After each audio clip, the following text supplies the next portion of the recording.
Hello दोस्तों, नमस्कार। Welcome back to curious story for the daily dose of Indian football.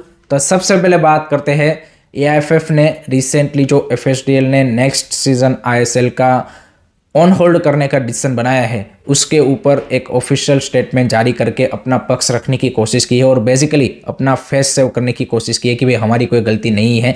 उन्होंने बोला कि हमने तो टाइमली मैनर में ही नेगोशिएशन स्टार्ट कर दिए थे नवंबर 2024 में, लेकिन सुप्रीम कोर्ट का उसके बाद ऑर्डर आ गया कि आप आगे नेगोशिएशन नहीं कर सकते, तो इसीलिए ये सिचुएशन ऐसा हुआ है। बेसिकली उन्होंने अपनी गलतियों को यहाँ पे छुपाने की कोशिश इस स्टेटमेंट के थ्रू की है। लेकिन एज वी ऑल नो कि ये जो पूरा आईएसएल का भी मेस क्रिएट हुआ है रिगार्डिंग दी एमआरए, उसमें भाई AIFF is one of the biggest culprit as we all know, because no doubt आपने नवंबर 2024 में नेगोशिएशन स्टार्ट करने की कोशिश की। उसके बाद पहला मीटिंग हुआ 5 फरवरी को, दूसरा मीटिंग हुआ 5 मार्च को, जहाँ पे एफएसडीएल ने आपको एक प्रपोजल दिया जिसको रिस्पॉन्स करने में आपने 1.5 महीने का टाइम लगा दिया और 21 अप्रैल को आपने रिस्पॉन्स किया। चलो वो किया तो किया, उसके बाद 26 को भाई सुप्रीम कोर्ट का ऑर्डर आ गया, चलो वो ऑर्डर भी आ गया। तो उसके बाद भी आपके पास 15 दिन का टाइम था कि जब तक सुप्रीम कोर्ट समर वेकेशन में जाने वाला था, तो आपने क्यों सुप्रीम कोर्ट में ये प्ली रिक्वेस्ट नहीं डाला कि भाई ये जो एमआरए डील है ये सिर्फ आईएसएल का फ्यूचर नहीं, हमारे ओवरऑल इंडियन फुटबॉल के इकोसिस्टम के लिए, हमारी नेक्स्ट सीजन को यहाँ पे यू कैन से कि एग्जीक्यूट करने के लिए काफ़ी ज़्यादा ज़रूरी है, तो हमें एटलीस्ट इस मैटर में नेगोशिएट करने का यहाँ पे अलाउ किया जाए, परमिशन दिया जाए। ये रिक्वेस्ट आपने क्यों नहीं डाली? तो वहाँ से आपके इंटेंशन पता चलते हैं। और नवंबर 2024 नहीं, इस तरह की जो बिग डील्स होती है 10-15 साल की, जो यहाँ पे आपको कोई भी डील करनी होती है, तो उसके लिए भाई 2 साल पहले नेगोशिएशन स्टार्ट करने चाहिए, ताकि कोई भी इस तरह की अनफॉरसीन अगर सर्कमस्टांसिस भी बने तो आपके पास एटलीस्ट बैकअप प्लान रेडी करने के लिए इनफ टाइम हो।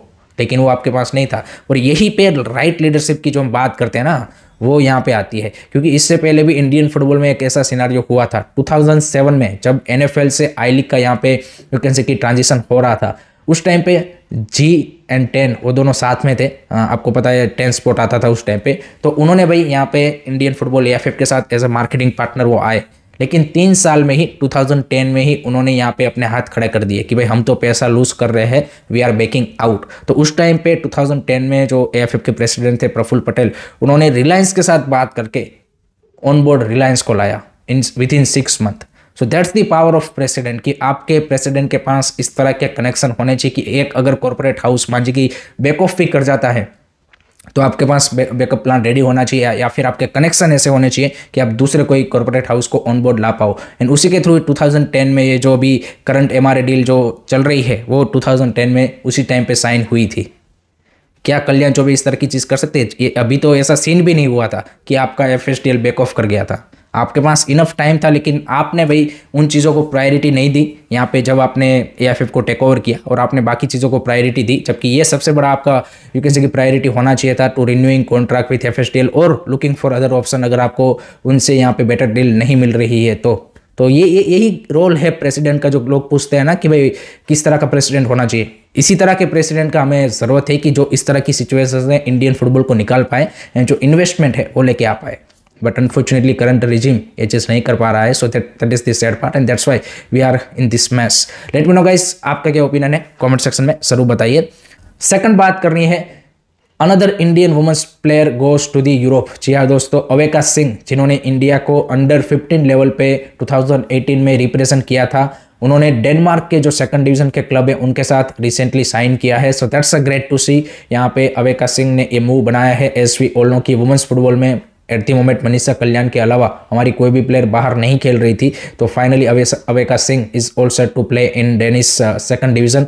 उससे पहले वो अमेरिका की जो कॉलेज एंड यूनिवर्सिटी की टॉप लेवल टूर्नामेंट होती थी उसमें वो खेल रही थी। उससे पहले कुछ टाइम के लिए वो स्पेन के लोअर डिवीजन में भी खेल चुकी है। So Indian midfielder going into the Danish league, that's a great to see. And let hope so आगे आने वाले टाइम में और से ज़्यादा हमारी जो वुमेंस प्लेयर है वो अगर आउटसाइड इंडिया जाके मोर कम्पिटिटिव लीग में खेलेगी, देन डेफिनेटली हमारी जो वुमेंस प्लेयरों का लेवल है वो एक लेवल अप जाएगा। So that's a great to see and let hope so Aveka Singh वहाँ पे ज़बरदस्त परफॉर्मेंस दें एंड आगे आने वाले टाइम में हम उनको इंडियन नेशनल टीम में भी खेलते हुए देखें।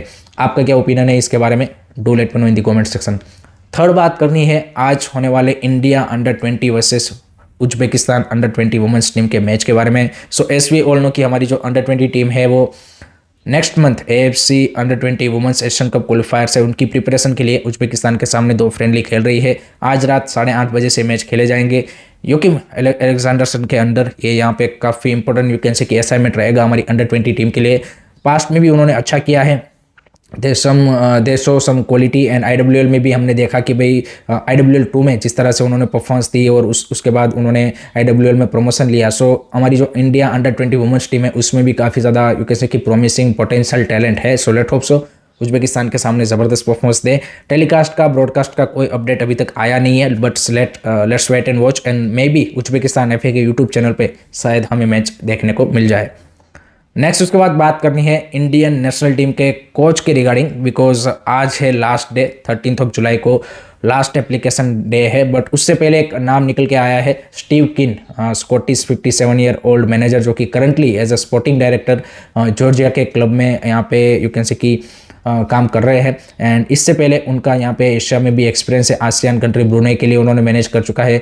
ऑस्ट्रेलिया के A league club Melbourne victory के लिए आई थिंक वो मैनेज कर चुके हैं। उससे पहले ब्लैकबर्न रोवर्स को यहाँ भी उन्होंने मैनेज किया है, इंग्लैंड की जो सेकंड डिवीजन है चैंपियनशिप उसमें। So he has a vast experience from that point of view. तो वो भी एक नाम है कि जिन्होंने इंडियन नेशनल टीम की जॉब के लिए अप्लाई किया है। देखते हैं लास्ट डे पे कितने और कोचेस यहाँ पे अप्लाई करते हैं एंड उसके बाद कब तक हमें AIFF यहाँ पे यू कैन से कि नेशनल टीम का जो कोच है उसका अनाउंसमेंट करते हैं वो देखना रहेगा। आपके हिसाब से आपके क्या चॉइसेस है for the national team coach? Do let me know in the comment section. Next उसके बाद बात करनी है, एज वी ऑल नो अभी तो हम यहाँ पे कोच की तलाश कर रहे हैं, बट सितंबर विंडो आ रही है एंड ISL भी हम सबको पता है कि सितंबर में तो स्टार्ट होने वाला नहीं है। सो हमारे प्लेयर्स को अगर अक्टूबर में जो सिंगापुर के सामने एशियन कप क्वालिफायर का मैच है उसको यहाँ पे बेटर प्रिपरेशन वाइज खेलना है, देन सितंबर में AIFF को कैसे भी करके मैचेस अरेंज करने चाहिए। दूसरी साइड हमारे जो नेबर्स है बांग्लादेश, उनको भाई सामने से ऑफर आ रहे हैं। बांग्लादेश ने सितंबर में नेपाल के सामने फ्रेंडली का अरेंजमेंट किया था, लेकिन उनको ASEAN countries Vietnam and Cambodia ने रीच आउट किया है कि हमको आपके सामने फ्रेंडलीज खेलने हैं इन सितंबर। तो अब जो बांग्लादेश फुटबॉल फेडरेशन है वो नेपाल के साथ बात करके यहाँ पे अरेंजमेंट करने की कोशिश करेगा और शायद वियतनाम के सामने या फिर कैम्बोडिया के सामने भी सितंबर में एक आध मैच यहाँ पे वो खेल ले। So we have to react. AIFF को ये प्रायोरिटी देना पड़ेगा भाई कि सितंबर में हमारी टीम को मैचेस मिले अंडर न्यू हेड कोच, क्योंकि वैसे भी आपका ISL होगा नहीं तो आपके प्लेयर को भाई बेटर अगर यू कैन से कि प्रिपरेशन वाइज अक्टूबर में मैचेस खेलने हैं देन उनका भाई एटलीस्ट सितंबर में 2-3 मैच का अरेंजमेंट होना चाहिए। आपका क्या पॉइंट ऑफ व्यू है कमेंट सेक्शन में जरूर बताइएगा। लास्ट में बात करते हैं भाई FC गोवा ने नेक्स्ट सीजन का ISL का तो अभी कोई श्योरिटी नहीं है, बट उन्होंने अपना जो फॉरेन कोटा है उसको भाई कंप्लीट कर लिया है, क्योंकि उनको 13 अगस्त को भाई ACL 2 का नॉकआउट मैच खेलना है against Al Saib Omani club के सामने। सो उन्होंने भाई यहाँ पे जो ओडे ओनादिया एंड कार्ल मैक्यू है उसका रिप्लेसमेंट ढूंढ लिया है। उन्होंने 2 अनदर यू कैन से कि स्पेनिश प्लेयर को साइन किया है। एक तो है David Timor 35 year old Spanish midfielder जिनको ला लीगा में 7 ईयर्स खेलने का एक्सपीरियंस पास्ट में रहा है। ऑलमोस्ट 400 मैचेस उन्होंने ला लीगा में पास्ट में खेले हैं। So he brings that you can say कि kind of a profile. And दूसरे प्लेयर है यहाँ पे Pol Moreno 31 year old centre back जो कि भी स्पेन के lower division second third division में यहाँ पे खेल रहे थे। तो इन दोनों की साइनिंग उन्होंने डन कर ली है और इसी के साथ FC गोवा के जो 6 के 6 फॉरेनर्स है वो यहाँ पे डन हो चुके हैं। जेवियर सिवेरो की रिसेंटली उन्होंने साइन की, बाकी उन्होंने Iker Guarrotxena, Borja Herrera and Dejan Drazic को रिटेन किया था। सो कुछ ही दिन में may be I think FC Goa अपना जो one of the knockout match है on 13 August against Al Seeb उसके लिए प्रिपरेशन भी शायद स्टार्ट कर देंगे। So that's a good to see. So that's it from my side guys regarding today's Indian football news. I hope कि आपको video पसंद आया होगा। Keep supporting Indian football, don't forget to like subscribe कीजिए। जय हिंद, जय भारत।